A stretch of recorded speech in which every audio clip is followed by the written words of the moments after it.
All right, hello everyone here on our UGA Sports YouTube channel. I am Dayne Young. That is Radi Nabulsi, and you also see Paul Maharry in whatever corner of the screen. I'm not sure where it is on YouTube. On mine, it's top left. I think it's going to be right on YouTube. Anywho, Georgia has two new transfer players that we think will be playing a large role in the 2021 season. Radi, you're the publisher of the site. I'll let you take it from there.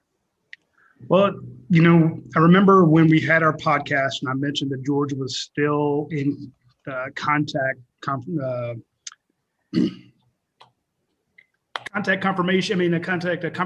I can't think of the word.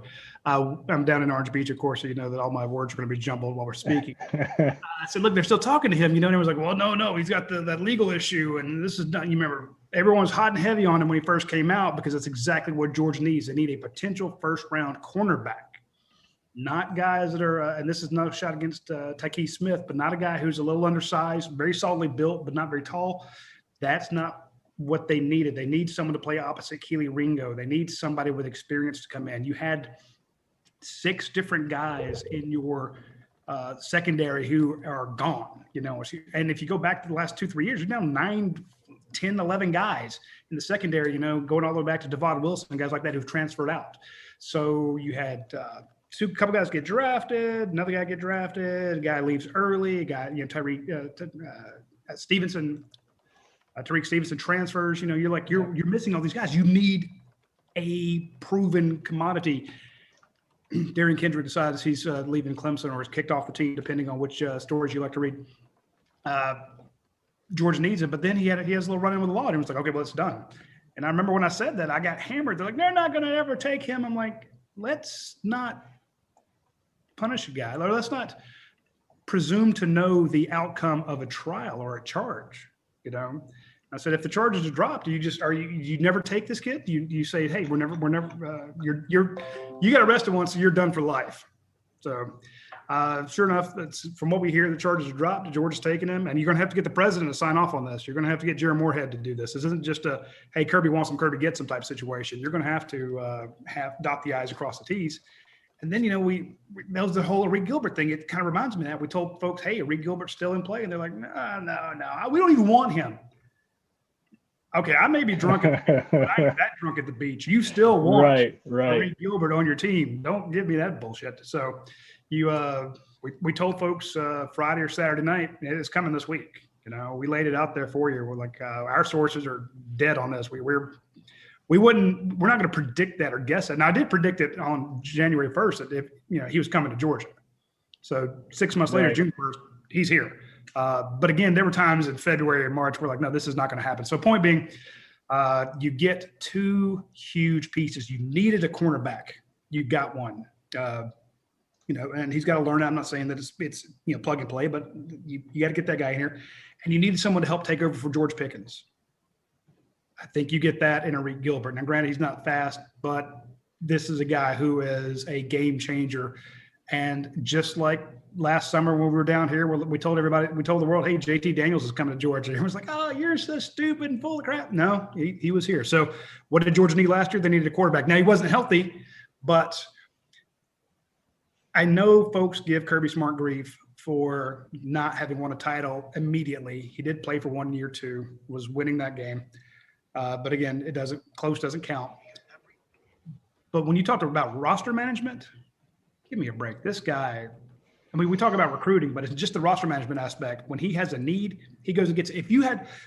I'll throw it back to you, Paul. If you had to pick 2 guys in this transfer portal that you wanted to come to Georgia, who would they be? Arik Gilbert and Derion Kendrick, with a close third being Tyke Smith. And Georgia landed all 3 of those guys.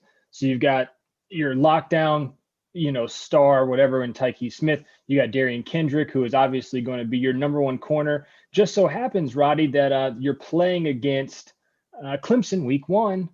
Wonder if he knows that defensive scheme a little bit. I'm sure he has no idea. Yeah, I don't know. Maybe that helps you out a little bit there. And then also what you have is you have a guy in Arik Gilbert who, I'm looking at the stats right here, and stats don't tell the whole story, right? But just in his first year at LSU, 35 receptions, 368 yards. You go to Georgia's returning wide receivers, and tight ends.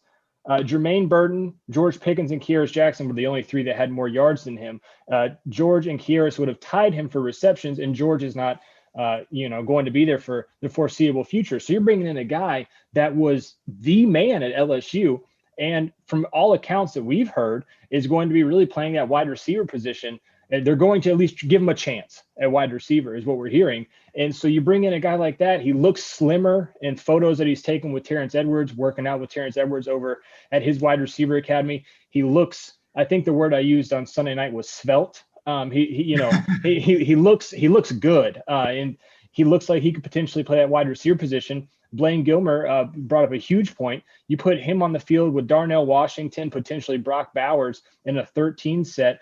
Who's going to cover who? It's really a matchup nightmare. And like you said, if I was to look at this way back when, we talked about it all off season, Kirby waited and finally got his guys that could truly make an impact on this team. When I was we have an instant analysis piece, Brent Rollins and I, it's on UGAsports.com, about what Todd Monken's weapons look like with Arik Gilbert added to the offense. And initially, I'd say, Roddy, for the past month, I've been saying, there's reason to be concerned about Georgia's wide receivers. You don't replace the George Pickens. There's not enough weapons out there. The quarterback play is still unproven. If you're trying to find national champions, look at Alabama, look at LSU. There's a ton of first-round receivers. Where are Georgia's? That's pretty much what I've been saying. And then I put it down on paper and I looked at it, and Burton, he's good. Roseme, I think he's a superstar just waiting to burst. Kearis Jackson's really solid. Dom Blaylock, what if he returns to his freshman year form or even better? That's a lot to ask with the 2 ACL injuries, but it could happen. Arian Smith's out there being a track star, so he can go over the top. And that's the main throw I'm confident and JT Daniels getting, is the deep throw over the top of everyone. And then you add Gilbert to that for the little sneaky stuff where he's just slanting across the middle, getting 15 yards when it really should have been 3. That's the kind of stuff I'm like, oh, maybe this is different. And I'm not trying to be like, oh, I write for a UGA site fanboy guy here. This is the most talented offense in America, and that's without George Pickens. I really do think that. Now I'm thinking of just the misdirection, because it hit me like a ton of bricks when Coach Donna pointed out the other day when Georgia played Alabama. They put James Cook in the backfield, then put him out in the slot, and he goes for 80-yard TD. How the fact that you line up thinking, okay, they've got a runner. We need to get run heavy. We need to put in a heavier package. And you have a guy who can completely change roles on you. Now all of a sudden it's almost like they're 5 wide. Same thing, you put Arik Gilbert out there, and you're like, okay, that's their X. That's where's he? Why? What's he doing there? And you got Kearis. People pass by Kearis Jackson all the time. I mean, he just was, the most effective receiver Georgia had. So right. Not put champion. Don't just zip past Kearis. I'm not saying you did, but people do it all the time. They're like, oh, what about these other guys? I'm like, Kearis Jackson, folks. Don't forget about him. But you have a James Cook out there who is a weapon, and if you spread everybody out and decide to run it, he's gone.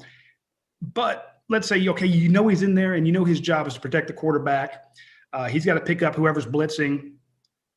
And Arik Gilbert's over there. We're not sure exactly what he's doing, but he's obviously going out as a wide receiver. Oh, no. Arik Gilbert is coming down on the end, the most dangerous man, blocking him.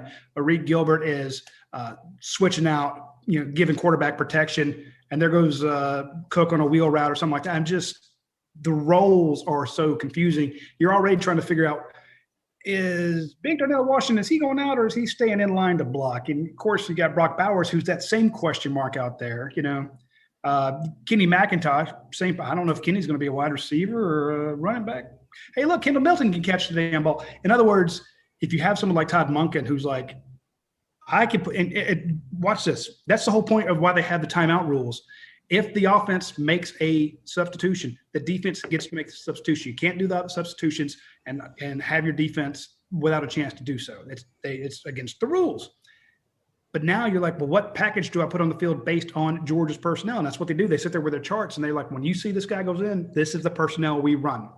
And now you're like, you have to have multiple charts, and you're picking your poison as a defender against this defense because you don't know what it can do. Now, will it be effective? I don't know. I mean, we talked about last year, everyone just assumed that you could replug in all those offensive linemen and you wouldn't have any problems. You lose 2 first-round draft picks on the tackles, no big deal. It was a big deal. You can lose Jake Fromm. It's not a big deal. We got 4 quarterbacks in there. Well, Jamie Newman opts out. You get guys injured. all the way down. One JT Daniels isn't ready to go yet. Dwan Mathis just couldn't. He gets to start, but just can't quite get it done against Arkansas. It's not as simple as plugging and playing and getting stuff done. I'm with you there, Dayne, saying, look, this could be the most dangerous, most talented offense in America, but you still got to execute at that level. And you add these pieces. Well, these pieces there are other pieces that can go.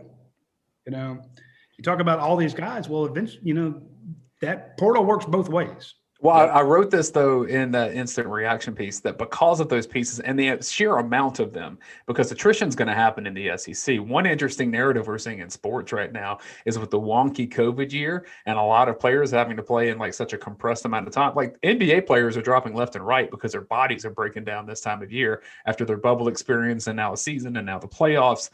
I don't know that college football is going to be that severe in that way, but there's going to be some injuries that happen just because of SEC football. But if there's any link to like a wonky season last year to this, just having the extra depth you're talking about, that may be enough to push Georgia through some things that other teams just simply cannot handle. And to that end, Paul, in our chat on YouTube, we have David Johnson saying, what about Brandon Turnage? You guys haven't mentioned him in the transfer piece of this. And now we've reported that Turnage is on his way to Georgia, but that's important for depth as well. He may not, though. Yeah, go ahead, Roddy. Go ahead, Roddy. If you're Brandon Turnage, you saw what looked like to be a wide open spot at UGA. Again, they want a cornerback, and now Derion Kendrick coming in. And you're like, look, I played at Alabama. Granted, it was 4 games. Mop up duty. Like but he knows he's really good. He's like, again, maybe he says, well, I don't know. Let me rethink this. I got a couple days here. So again, and I see why they're bringing Arik Gilbert in as a wide receiver.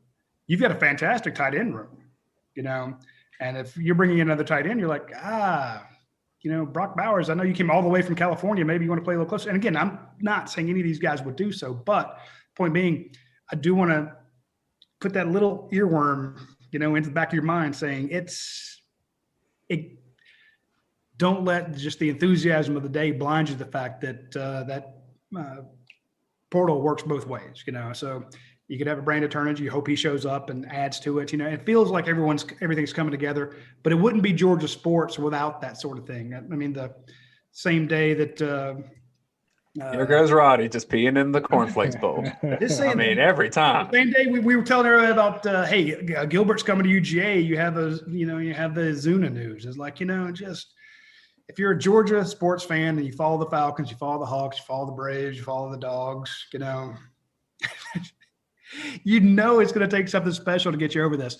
But this team does feel special. That's why we put that deal on at UGAsports.com, for people who aren't subscribers. I came up with hey, we will give you an entire year for $20.21. 2021 is the year. So we've never done that. But if you want to be a member at UGAsports.com, you've never been one before, give us $20.21. We'll let you in for the entire year. And this time next year, June 1st next year, you're like, oh, that was worth it. Or hell, if it wasn't, then you can cancel. But I believe for all the news we're going to have in this fall with all the team coverage, all the analysis you guys do, all the people we've added on staff, I'm just thinking that's going to do it. And if you're not optimistic about this season, you're probably dead.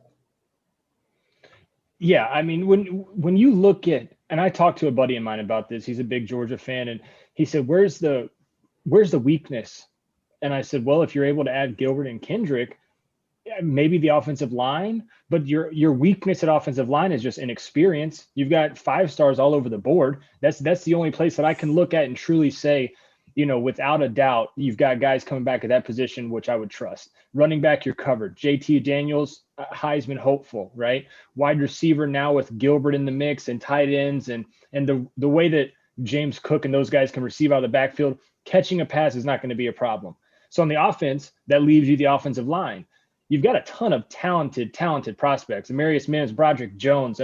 Those 2 guys would probably be starting right now for any other, smaller program in the country.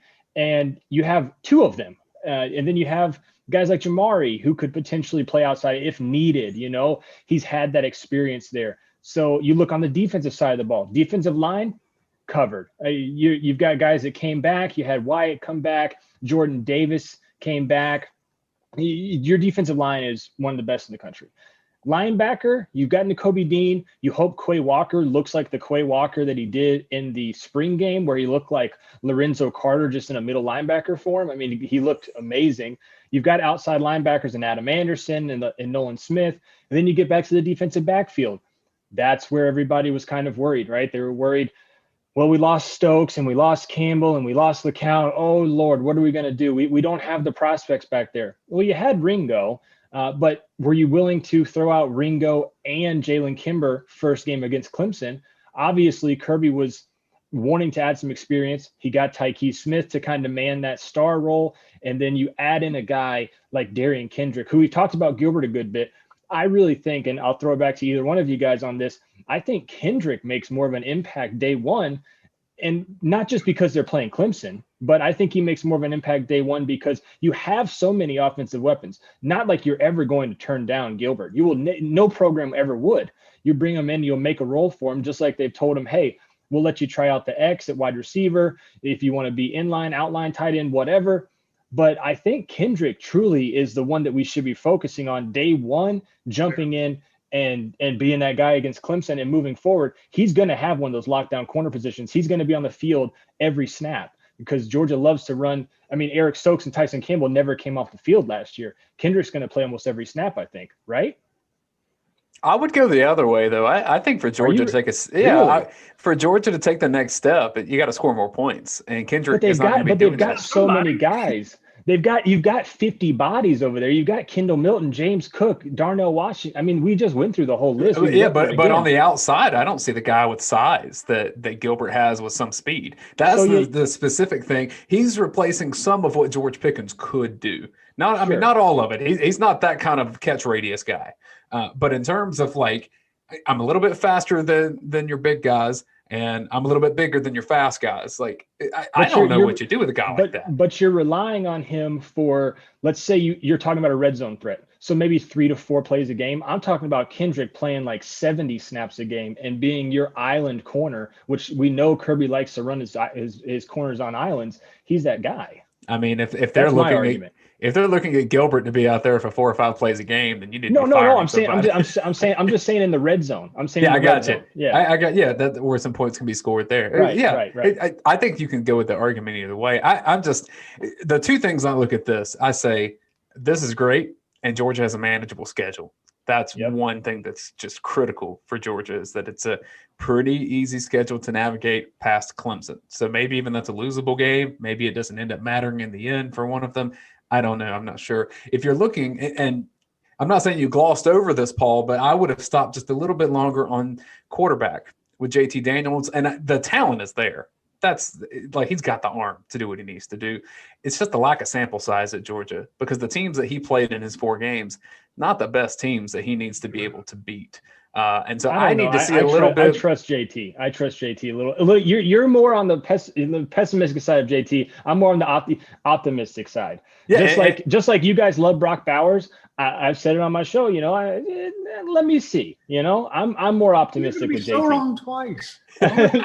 No, you're not optimistic on JT. You're not optimistic.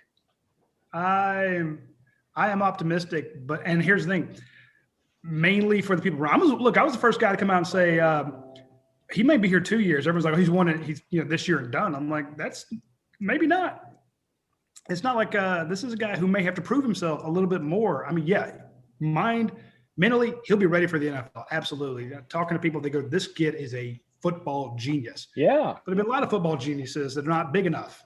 He is not a huge guy, so he's going to have to prove football genius and some mobility, which he did not have last year. Didn't show up. He showed up a few times, but again, the teams Georgia played last year were not amazing. So he gets sacked a few times. He's coming back. He's, just come back from the knee thing. He's supposed to be a lot better now.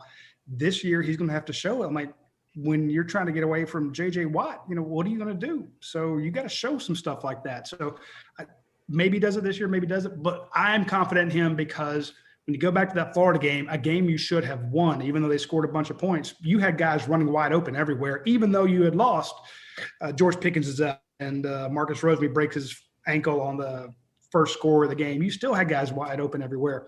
Just as open as that wheel route Florida was running. It's like Just Oh God, that will you got it. My point being, you have that. You had a guy who could do that. Now you've given him more tools, and you have a super smart quarterback who's like, they're lined up in X.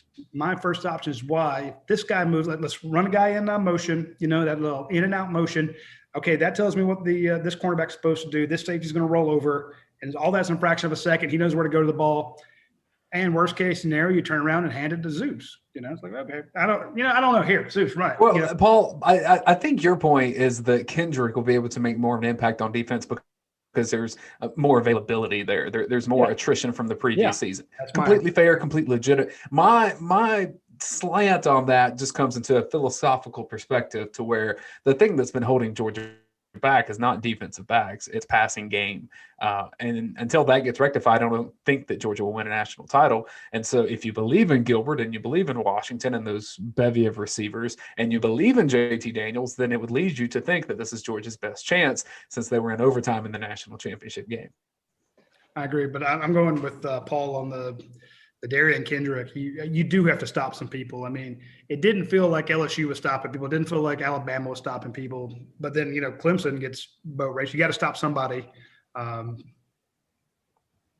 some point, your offense has to at some point, your offense isn't going to be able to outscore your opponent.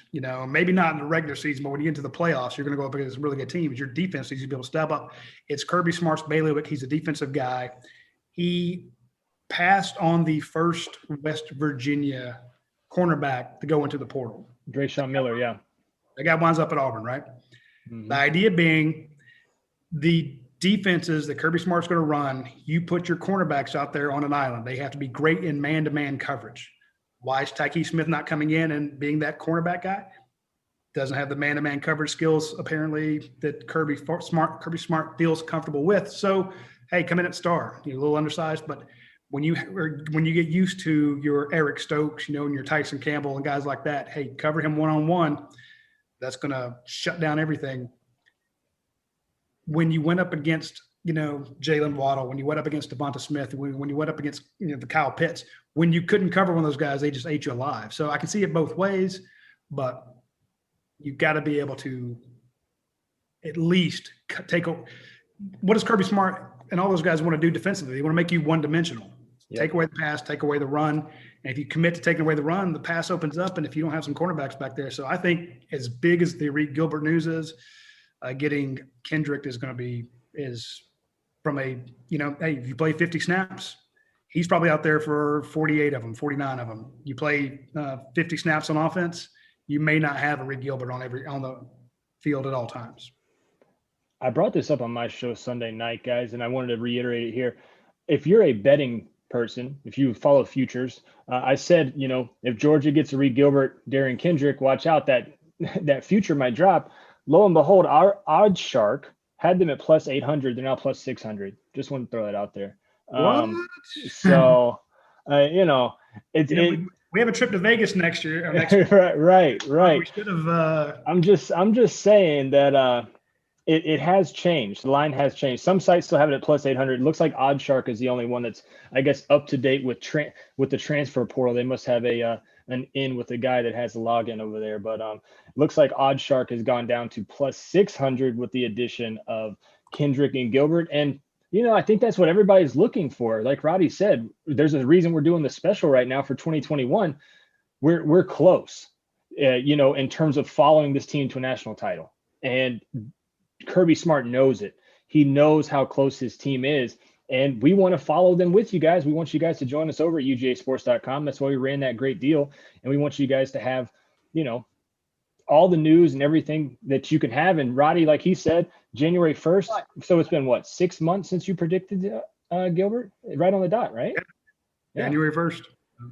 So, one thing been around then, you would have seen it. I want to mention this on Gilbert too, because we don't know all the facts of why he left LSU or what he encountered at LSU or what was going on in his life. It doesn't sound like it was anything that was a lot of fun. And it sounds like that he had some personal issues off the field, maybe some mental health. So I don't know everything that went on with him. I do know that in a COVID year, it was tough for a lot of people to be away from home. So it may have come down to as simple as that. So whatever it is that kind of sent him away from LSU, or where he couldn't kind of complete some of the obligations that he probably would have wanted to do there, I hope he finds that like health and support far beyond football at Georgia, because like it's really tough for some of these kids to kind of take that leap into the spotlight that is SEC football. And I'm not saying he can't handle it. I actually think he very much can. He proved that he can handle being a football player in college. But it's all the other stuff that, like, there's a whole team of people that are set to support him in that role at Georgia. And so to him and his loved ones, I just hope that this is a healthy kind of boost and reset for that piece of it. Well, that's the thing about covering recruiting as many years. Paul's been doing it, what, 7 years now, Paul? 8? Yeah, 7.5, something like that. Who's counting, right? And I've been doing it longer than that. You start talking to these kids, you know, when they're, I mean, I remember interviewing Robert Kimdichie as I think it was rising 8th grader, rising 9th grader. You know, you talk to these kids so early, and they are kids, they're children, you know, and then by the time everyone's talking to them and they're, you know, juniors and seniors, they've done, you know, 250 interviews, maybe not that many, but a lot. And they're like, oh, that guy's arrogant. Well, he's been told for 3 years, you know, he's going pro. He's a future millionaire. And some of them get caught up in that. Some of them don't, you know. I mean, Alvin Kamara would pick up the phone anytime I talked to him, you know, and give us information. Didn't always want to go on the record, but he, you know, because there's a lot of things, a lot of people trying to reach out to him. But the point is, these guys, we make all these assumptions about their personalities when they're 16, 17, 18 years old. I think of the stupid stuff I was doing in college, you know, out of college, you know, the stupid mistakes I was making, the help that people need sometimes, you know. You're like, oh, this guy, he's just a big, scary football player, you know, he's arrogant, he's working on his brand, he's talking about NIL, you know. Sometimes it's just a scared young man, you know. Sometimes it's a homesick young man, you know. And it bugs me when people voiced their insecurities and their fandom on these guys' personality. I want every one of these kids we talk to, whether they come to Georgia or not, I want them to have that same support network. And they don't always get it everywhere. I don't know what the deal was at LSU. I need to talk to Jimmy Smith out there. Jimmy Smith is their LSU publisher. He can tell us everything. But I will say this for Georgia's support network, Dayne, as you mentioned, it's pretty fantastic. You know, and if you will meet them a third of the way, they'll come the other 2/3. You know, to that end, I don't know if you want to call this breaking news. This is a source telling me this, that Arik Gilbert is eligible academically to play. I'm being told that. I'm also being told that Derion Kendrick has a little work to do in that regard. I've heard so on both. Let's just say that for Kendrick to play against his former team, some things have to happen between now and then. And so I think Georgia feels confident that those things will happen, or they wouldn't have taken them. Classes. Yeah, you've got summer classes. Right. But that means that some people have to take care of some responsibilities before they can step on a football field. Again, if you give them 1/3 of your effort, they'll go more than halfway. You don't have to meet them halfway. Just do 1/3 of the effort that you put into football, into academics. Do 1/3 of the effort you put into football into maintaining healthy relationships, getting away from people who are not, you shouldn't be around, focusing on family, religion, whatever your support network is designed, is built from.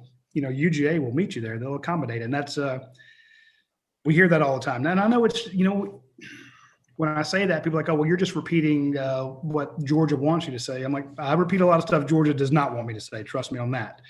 Point being, just like we have sources, we called both of these long before they happened. We have sources saying this is what Georgia does for these players, you know. And when we find out the stories, we can't always share the stuff because it's, you know, behind the scenes and we don't want to put these kids on blast. But we're like, look, if you're willing to meet them halfway. So I think this could be a big step up for Arik. You know, if he needs that, he wants to be back closer to home. He's 90 minutes from home.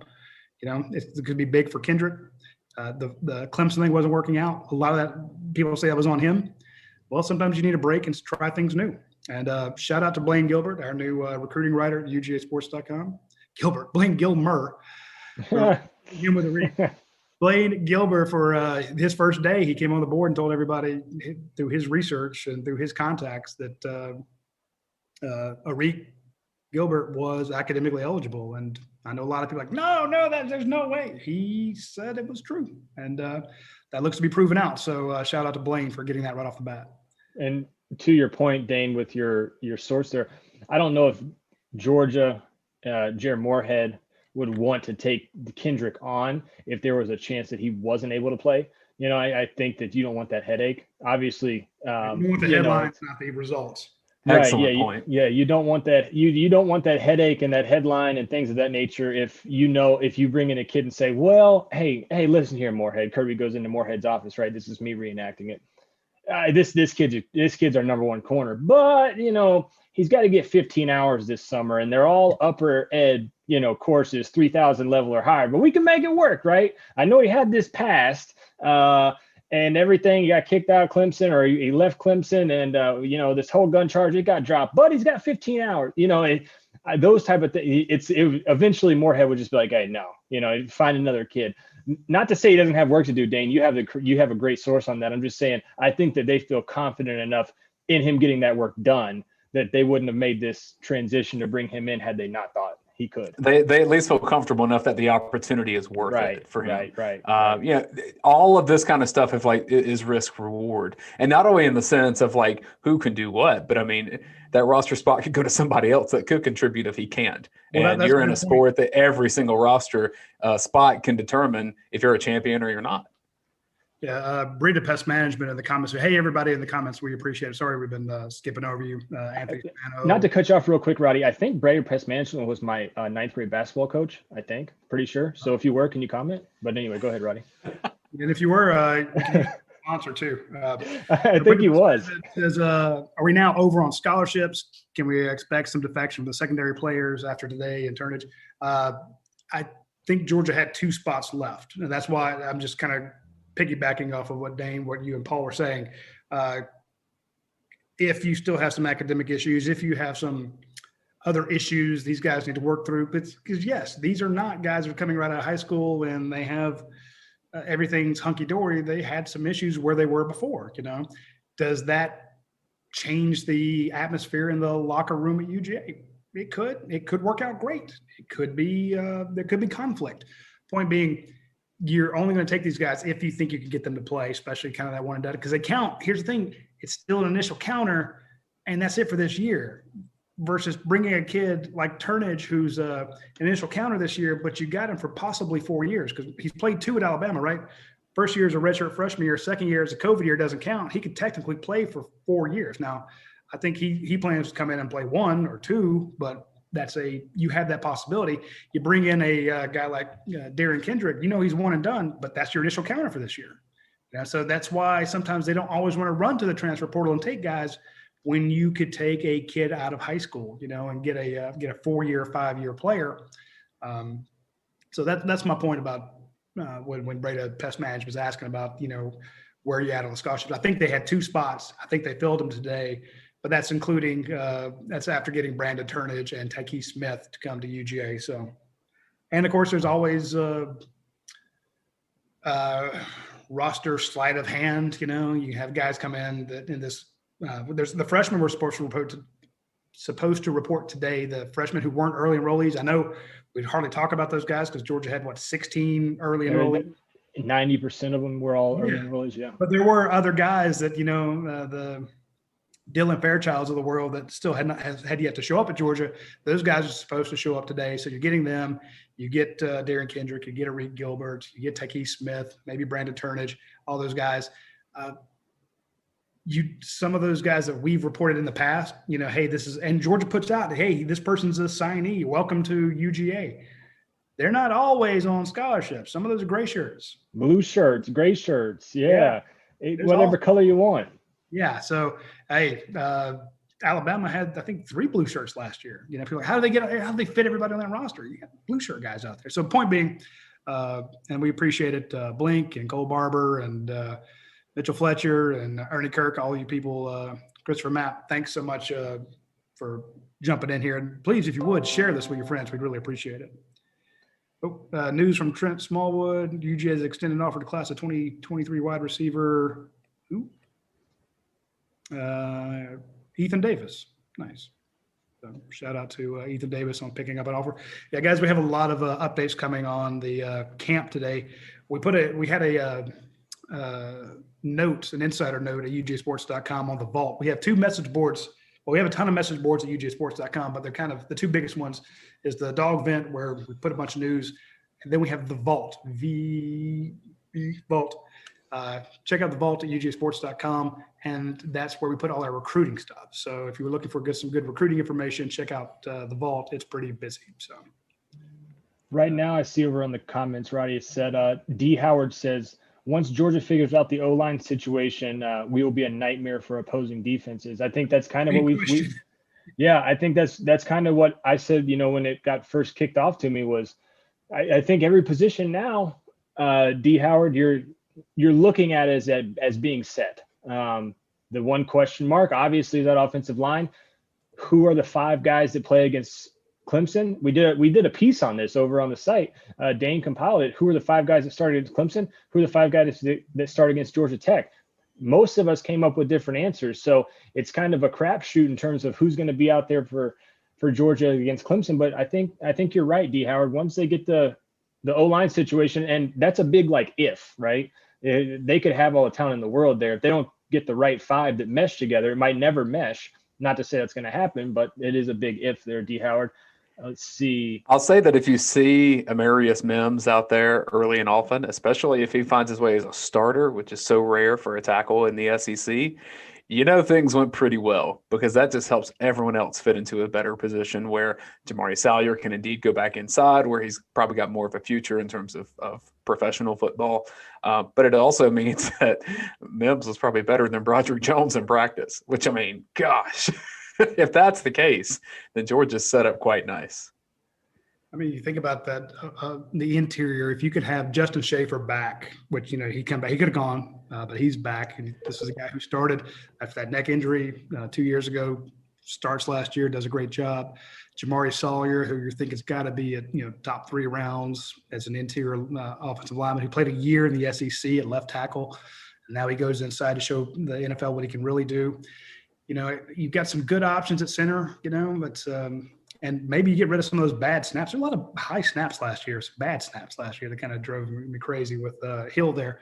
But let's say you get rid of those and you have Warren Erickson or Cedric Van Pran Granger at the center spot.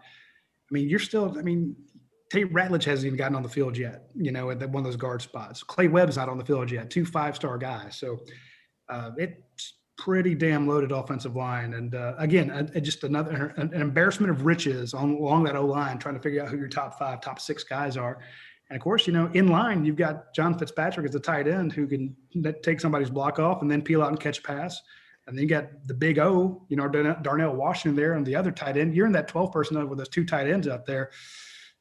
That's just filthy, And now all of a sudden, let's say you take one of those guys off the field and you bring in Brock Bowers. Well, now he's going to go get open somewhere. And, oh, wait, Kyle Pitts, he's in as a wide receiver. No, wait, he's in as a tight end. Wait, what the hell is going on?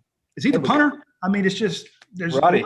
No with that. So that's why I'm kind of excited about the new guys here. What's up, Roddy? Dayne? Blayne's here. Oh, how y'all doing? We need to have somebody working security on this thing. Dayne let him in. Dayne was the one that pushed the button. I did. I'm security, man. I like people whose name rhymes with mine. Dayne, if we don't have a Dayne and Blayne show, we might as well just quit what we're doing. Yeah. Blayne, instant reaction, Gilbert and Kendrick. Oh, it's what, we've known it here for a while. Had some definitely good sources and tip-offs that let us know this was a real possibility. But Roddy a lot longer than me. Roddy a lot longer than me especially on Kendrick. But I was actually doing some stuff around the state, covering some guys, and it just came across my attention that this is not just smoke. This is something that's real possibility, real chance, and that it was going to be, especially on Gilbert's side, eligible from the get-go, 100% good. And you've From what I've got to listen in a little bit to, Dayne, you confirmed that just a little bit ago. So, Georgia gets a great athlete in Arik Gilbert, who is going to play multiple roles for Georgia's offense, not a traditional tight end, a guy who has the closest body type and skill set to George Pickens that any probably player inside the SEC does. And now that is just Paul and I were talking about it Sunday. If it, when we were talking about if it were to happen, let's say you run Darnell Washington, Brock Bowers, John Fitzpatrick, and Arik Gilbert on the field all at the same time. If you're a defensive coordinator, what are you call when they ask what the personnel package is? They say, I don't know. I don't know if it's 13. I don't know if it's all 4 tight ends on the field. I don't know what's going on. So Georgia has a lot of different options they can do now offensively, especially with Arik Gilbert. So imagine that with the jumbo set down there, like Jalen Carter getting in there and Jordan Davis. Yeah. We saw Marius Mims in the spring game. Like the red zone is going to be a fun little spot for whatever Georgia wants to do down there. They probably wish they had that on the time they got stopped twice on 4th down against Florida a couple of years ago when it was 8 plays inside the 1. So if they had something like that, that probably didn't happen again. So we're not trying to lose viewers, Blayne. We're trying to make them happy. Today is a day of joy for them, and you're bringing up the Florida game from 2 years ago. Dayne and I were going back and forth on this. I'm curious on your thoughts. Obviously, Georgia got both of the guys, right? Kendrick and Gilbert. I'm not going to tell you who. You might have been watching it, but one of us thinks one is going to be more influential to the team, and one thinks the other. Who is your guy if you're going day one that you're picking that is going to help out the team the most? Well, Derion Kendrick, because he's the most. I mean, I just think he's the most impactful because now you have a tried and true corner who has experience, someone that you're not. Hoping comes along, hoping reaches their potential. As long as everything is settled, I did hear Dayne just briefly say that there could be some stuff to work on grade-wise with him and things like that. But as long as stuff's settled on that end, and as long as they're able to, play right away and get that going, especially imagine the Clemson game. I mean, this is a guy who's been at Clemson. You don't think he's absorbed a little bit of the playbook from the other side, some tendencies, what they like to do? So let's not forget, too, that Derion Kendrick, when he came over to Clemson, started off as a wide receiver. So he knows the offensive playbook as well. Yeah, exactly. Let me roll up these sleeves here a second. Hey, Blayne, if you couldn't tell from the reactions, you were definitely on the right side of that pick, by the way. How do you win football games? You score points, right? You got to stop. No, not necessarily. More and more. You got to score more points than the other team. And one more point than the other team. Who's going to score more points, Gilbert or Kendrick? I don't know. Kendrick in a given game, you never know. Rationale, then if we're going off that rationale, right? All right. Let me go another way at this. Clay Webb is less important than Jordan Davis because Clay Webb could presumably block for a touchdown. Right.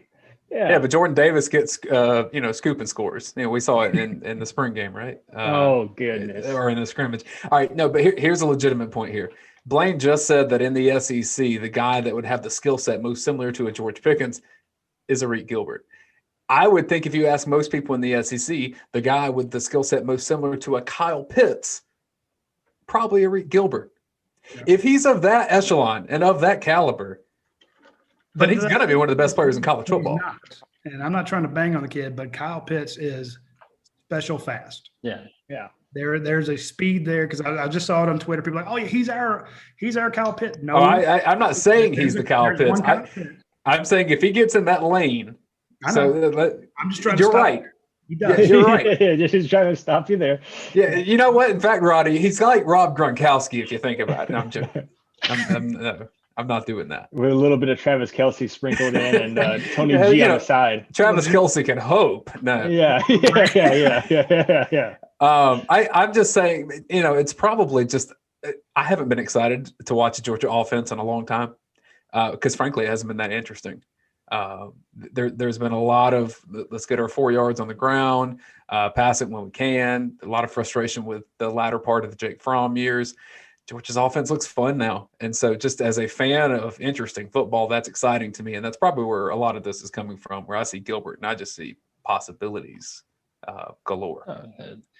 Absolutely. Todd Monken has, his run of kind of what he wants to do now in terms of matchup wise and things like that. My point is in terms of Kendrick, I mean, just that experience alone impact. So let's say Gilbert comes in, and at the bare minimum, what he does is he replaces kind of the part of the void that George Pickens. Well, Georgia's offense had development to do around Pickens to get to where it needed to be this year. So it's going to be more about those guys, but the talent that left the Georgia defense over this offseason left such a huge void that Kendrick's experience and talent level is more impactful early on, I believe, is the point I was saying in terms of the most impact. And Dayne, I'm just busting chops here. I think both of them are going to be great, right? I just was wanting to pick one side, but Scott Harris, the right side. I did want to, and he did, but and I was going to say, Roddy, damn it, the new guy's pretty good down there. That was a really good point he just made. That it's not just replacing Pickens; it's doing other things beyond that. Yeah, that's a good point. Scott Harris over on the comments on YouTube said, even Coley could have been good with these guys. Maybe not. Ooh. So take a little shot at Dayne. Coley's not as bad as what people thought, man. Look Dayne is just against the grain on everything. I love it. I agree with Dayne. Daniels are terrible. Everybody's terrible. The terrible guys are good. Losing James Coley was a huge hit to Georgia in terms of recruiting in the state of Florida, particularly South Florida, for a little while. And then it took them a little while to reshuffle and figure out, okay, who's going to be our point guy. Now Bryant Gross Armiento is doing work down there with Shamar Stewart, things like that. So they've tried to figure that out a little bit, but James Coley was a great recruiter. So you got to at least give that. So. Hey, can I break some more news on this show? Because I just got some more news. Yeah, sure. I mean, here's everybody's academics. You might as well give it the help. Right. What blood type are they, Dayne? Yeah, you want to give it? Hit us up with those PIN numbers for those ATM cards. Yeah, we'll use them in Vegas. I mentioned depth earlier, and that's something that Gilbert can help out. I don't think this will impact the season, but Kearis Jackson did have a knee scope this week. To repair, I believe it was a bone bruise. I'm getting some of this now. So he's got a month and a half of rehab to be ready for the season. So knee scopes are pretty common this time of year. Clean it out, get ready for time to go. But I wouldn't be surprised if a couple of those early fall practices, if Kearis is kind of getting back into the flow of things, so to speak. Speaking of comments, not to go recovery there, Kearis, because that's a guy that we're really, really excited about. I think a lot of people, again, I mentioned earlier, I think a lot of people have gone right past him when they talk about Georgia's receiving core, and I just don't think you can. I think that is a guy who could have, that Mecole Hardman type. Well, I'd say a Mecole Hardman type season. Although Mecole never really blew up at Georgia with what he could do, but that is a guy who could be Georgia's leading receiver, because when you're trying to catch all those other stuff, Kearis is just there to take those. But what didn't he have like 7-8 catches in a game? Yeah, I mean he had a few good games this year. He had a few good games.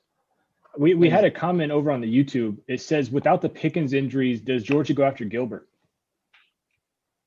Ooh, probably not. I don't see why you would as hard as they did. You would. Arik Gilbert's such a talented player that I think anybody that has a opportunity to bring him on is gonna look at it. But with George Pickens there, I just don't think there's as much of a need. I think you can say the question the other way too, that if DJ Daniels comes back, do they need Kendrick? Yeah, probably. I think it's probably the same answer for Blayne. But maybe you don't need him as much, but a talented player, you take him any way you get him. Yeah, but I think if you still had George Pickens, you're like, okay, we got George Pickens, Jermaine Burton, Marcus Rosemy-Jackson, Tom Blaylock, Kearis Jackson, okay. Aaron Smith. Yeah, Aaron Smith running that 10-10. Brock Bowers, Paul. Yeah. And you're thinking, okay, well, let's get another cornerback in, another DB, because what if, hey, okay, Derion Kendrick's great, but I always go back to the Jacob Beeson injury year, 8 plays into the season, your starting quarterback was out. 8 plays. And that's not 8 offensive plays, it's 8 plays in general. So boom, game's over. And all of a sudden you have to throw a freshman out there, and he's got to face Notre Dame the following week. Tough position to be put in. But point being, that is a Kirby, as you can see, when we started the whole show off with roster management.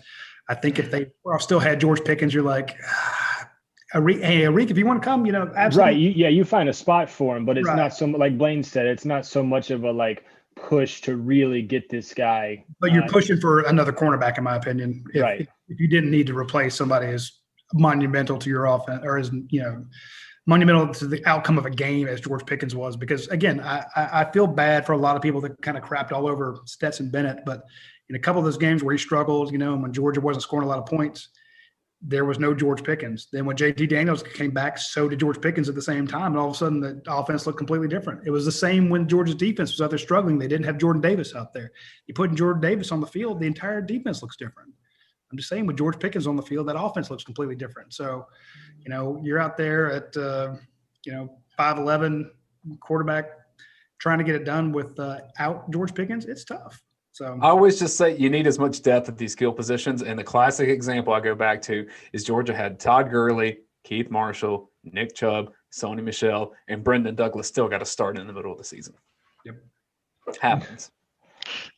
22. Talking about Kyrus Jackson, I looked up the stats, Roddy. He had the game against Auburn last year, 9 receptions, 147 yards. Then backed it up with Tennessee, 4 receptions, 91 yards, and a touchdown. So, I mean, he ended the year 514 yards, and Georgia's leading receiver with 36, which just so happens to be, if you guys are joining us now, how many receptions Gilbert had for LSU last year. And he only played in 8 games. So I should mention that's not a shot at Brendan Douglas. I like Brendan Douglas a lot. He's a good dude, man. No, but I mean, it's in town now. I know we got Your Pie's one of our big sponsors, but don't forget, he's just opened up a restaurant, didn't he? Yeah, Little Caesars over on Baxter. I'll say their name. I don't care. Brendan played for Georgia. Come do a podcast with us. That's your thank you. Now he's a great guy, So and that there are a lot of people who be working late nights that will need that pizza, and he will be there to take care of them. So, but pizza and prosciutto, you're right about that. Yeah, Your pie, pizza prosciutto. Anywho, I'm sorry, I was thinking about pizzas and prosciutto. I know. No, I was looking at some of the other stuff that's popping up there. That's we should probably wrap this in 5 or 10 minutes. So if you've got questions on the YouTube channel, fire them at us and we'll answer them the best that we can. And be sure you're subscribed to this channel as well. If you're just getting introduced to Blayne Gilmer from some of the content that he's posted recently in recruiting or his appearance on Paul's Sunday call-in show, man, we're just really fired up about what we're doing with this YouTube channel. And it's only possible through your support and sharing it with your network. So thanks for doing that and allowing us to keep trying to find all the information and storylines to get prep for football season and beyond. Hey, Blayne, you weren't here with us, Blayne. I told you on Sunday night, if Georgia landed Gilbert and Kendrick, Vegas might look at it a little differently. One book's already got them down to plus 600 from plus 800. I'm just saying, I didn't call it.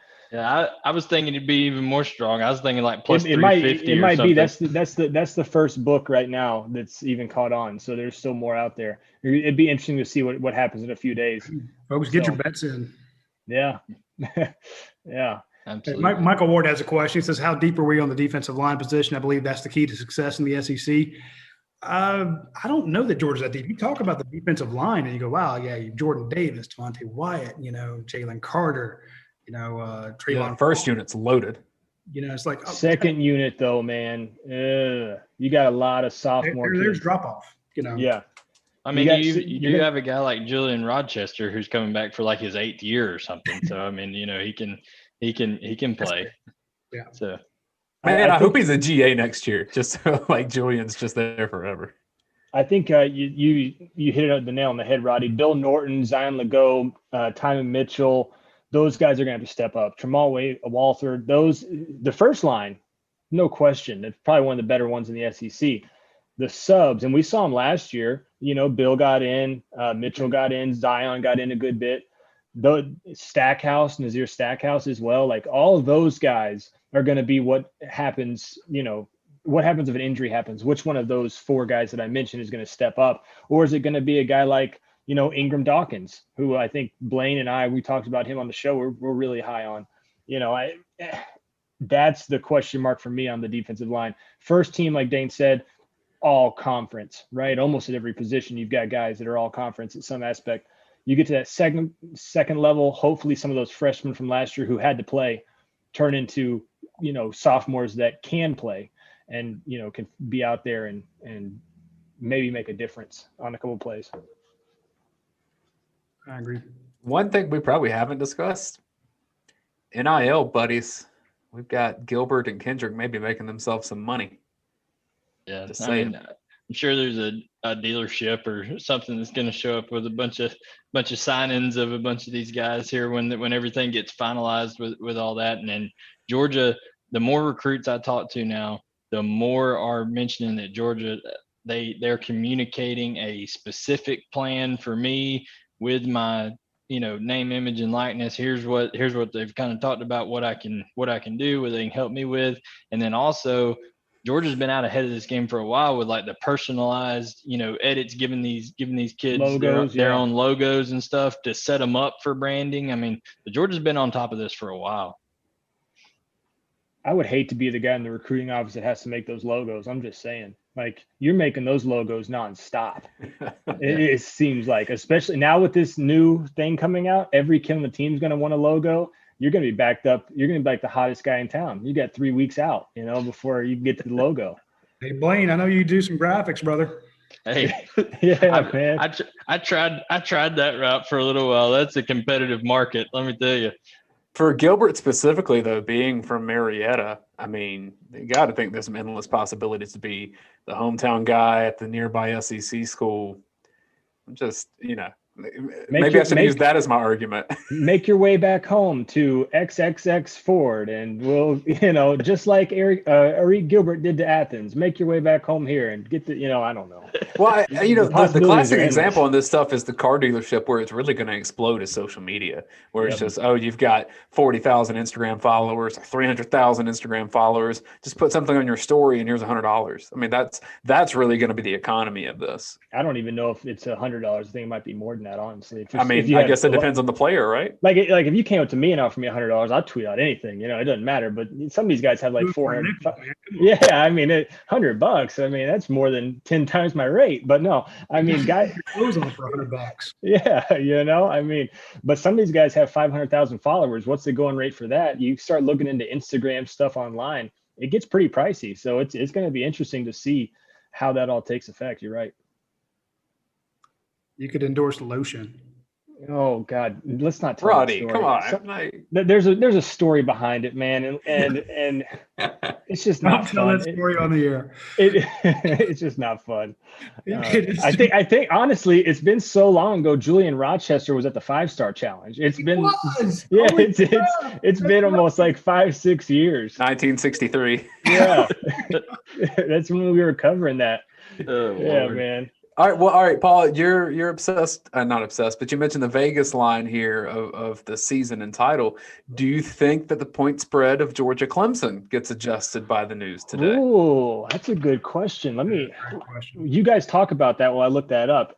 Yes, I think it might maybe like half a point, but we had assumed, I think we had seen it was going to be around a 3-point swing to Clemson, which I mainly thought was because the game was a faux home game for them, although that's not exactly fair. There's a lot of Georgia people up in the Appalachian Carolina area. Right now, Dayne, it's still at 3.5.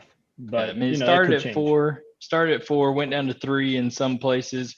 I've always been of the opinion by the time this thing gets to kickoff, it's going to be a pick'em game. I really, really do in terms of the line. I think it's going to shrink that much just over time because I think it was overreaction in the beginning. I think as it gets closer and closer, more money is going to come in, and it's going to come down to more of a pick'em style game, maybe a 1-point game before it's all said and done. Yeah, I think it'll be like 1.5 or 2.5 or something like that, just so they can kind of backdoor some money somewhere in that way.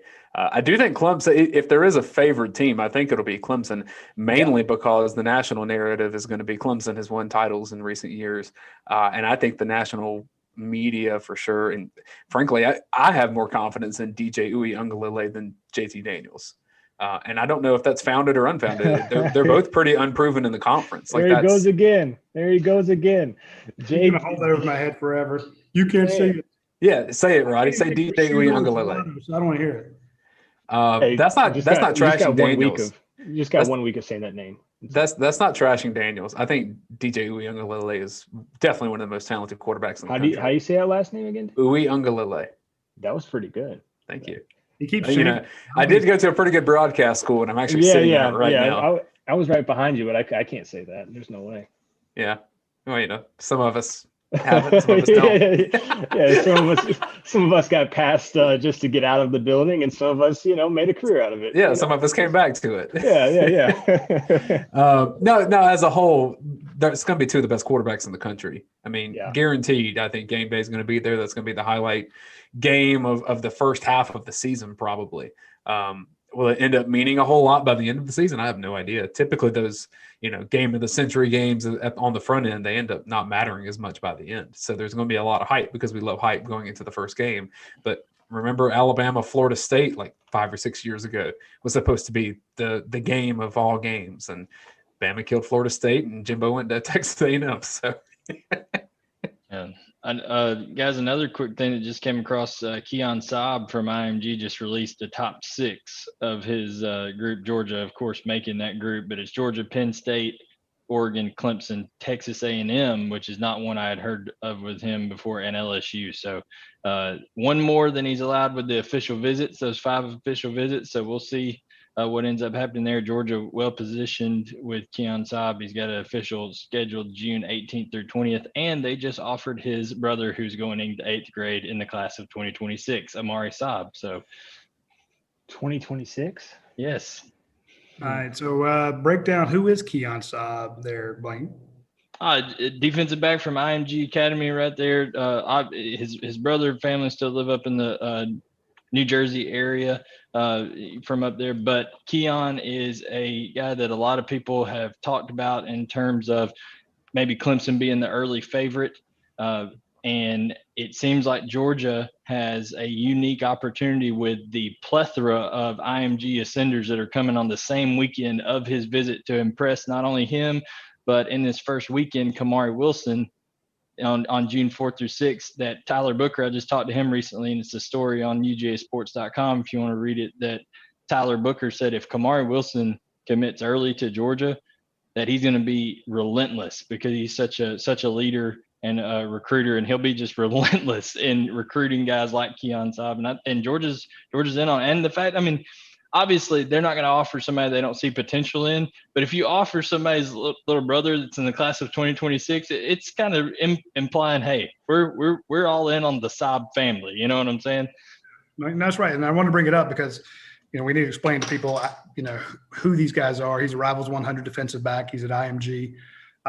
You did a story today, which I really liked. It was basically the hot board, or the big board, because we always want to know in recruiting, what does Georgia's board look like for defensive back? What does it look like for linebacker? What does it look like for offensive line? What does it look like for quarterback, running back, stuff like that? We know most of the names, if not all the names. What we don't know exactly where to put them. So that gets a little tough. But I like that you had a story that was, here are the names and here's who's Georgia's up for this guy, down for this guy. This is the latest, and you had Keon Saab on there. You mentioned that Clemson was a lot of people thought he was an early leader. You mentioned that they've offered his younger brother. They're talking to the entire family. I think that's big. And now, 2 hours later, he puts out a top 6 that matches what you said. So anyway, good work. I'll give you a compliment line for that, and then I'll rip you behind the scenes just because that's how we do it. Well, thank you. I appreciate that. But he was quoted in a newspaper recently, I think it was like a Greenville newspaper or something like that, of saying it's important that the schools recruit not only me, but my family. Well, Georgia took that to the next level and offered he was more talking about getting his parents involved and talking to them and stuff like that. But that takes it to the next level when you offer a 2026 little brother of his. But obviously, Maharry is a fantastic athlete in his own right. So. All right, guys, I'm going to have to run. We're going to do some stuff with 11 Live. I need to shave and put on a real shirt. Oh, so we're not good enough for that. Thanks. Give them all the good stuff. We're not. Hey, this was instant analysis. This is the 11 Live stuff will be That's the big time, folks. That's the All right. big Well, time. when you shave, go fix your hair too. Okay. Oh, Dayne just got fired. You Beyond saw a fire. lot. I'm Not gonna only was this a instant analysis, instant reaction to Arik Gilbert and Derion Kendrick, this is also an instant analysis, an instant reaction to Dayne Young no longer having a job with UGAsports.com. It'll be great when it comes salt the earth around your house. It's my insecurity of having the worst facial hair in this Zoom. Oh yeah. No, I need Blaine's hair and Paul's beard, and I'll have it made. Jim, hey, and again, everybody in the comment section: Chuck K, Reed Wilson, Cameron Mitchell, Scott Harris, Ian Kessler, OG Stoney Jackson, the Deep Feed Gaming 56. I don't know what Deep Feed Gaming is, but anyway, hey, everybody, thanks for watching the show. We really appreciate it. Dayne, I'm going to assign him because he's been an ass. He has to put this up into a content item. It'll be at the front page of UGAsports.com. So if you joined us late, you can go back and rewatch the whole thing. I'll throw it on our podcast feed too, so people can listen while they drive. That'd be awesome. All right, guys, take care.